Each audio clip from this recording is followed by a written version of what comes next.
હું છેલ્લા 3 વર્ષથી લીલિયા તાલુકાના સમસ્ત બ્રહ્મ પરિવારના પ્રમુખ તરીકે કાર્યરત છું અને સંગઠન અને સમાજની સેવાની ભાવના સાથે મારું કામ કરું છું.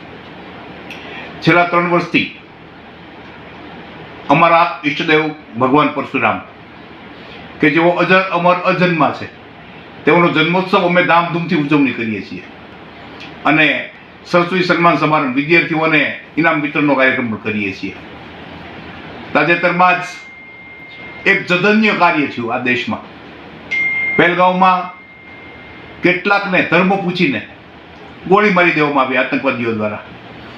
બાળકોને પણ મારી નાખવામાં આવ્યા.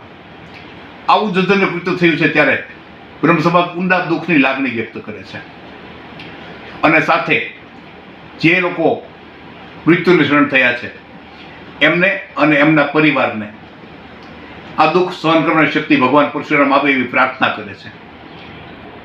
આ દેશનો બ્રહ્મ સમાજ આ દેશની સાથે રહ્યો છે અને આ દેશમાં જ્યારે જ્યારે દુઃખ આવે ત્યારે બ્રહ્મ સમાજ ખડે પગે ઊભો રહેવાની તત્પરતા દર્શાવી છે.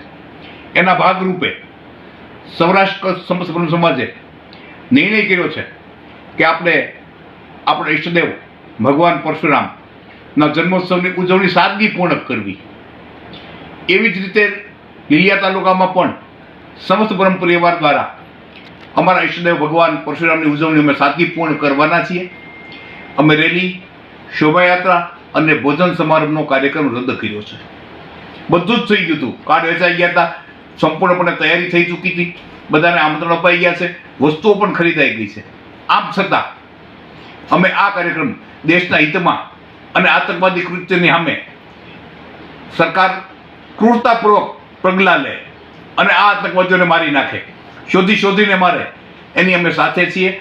આ દૃઢ નિર્ણય સાથે અમે આ કાર્યક્રમ રદ કર્યો છે અને સાદગીપૂર્ણક 29મી તારીખે સાંજે 6 વાગે આપણા ઈષ્ટદેવ ભગવાન પરશુરામજીની મહાઆરતી કરશું, એનું પૂજન કરશું અને ફ્રૂટનો પ્રસાદ, માત્ર ફ્રૂટનો પ્રસાદ, કોઈ મીઠાઈ નહીં, ફ્રૂટનો પ્રસાદ બધાને આપીશું.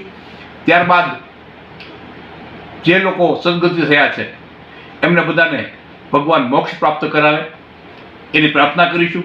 એ માટે મૌન પાળીશું અને જે લોકો ગુજરી ગયા છે એમના પરિવારને દુઃખ સહન કરવાની શક્તિ ભગવાન પરશુરામ આપે એની પ્રાર્થના કરશું.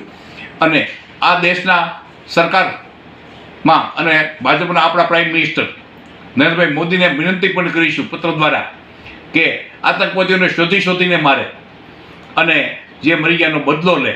બ્રહ્મ સમાજ તમારી સાથે છે, આ દેશ તમારી સાથે છે.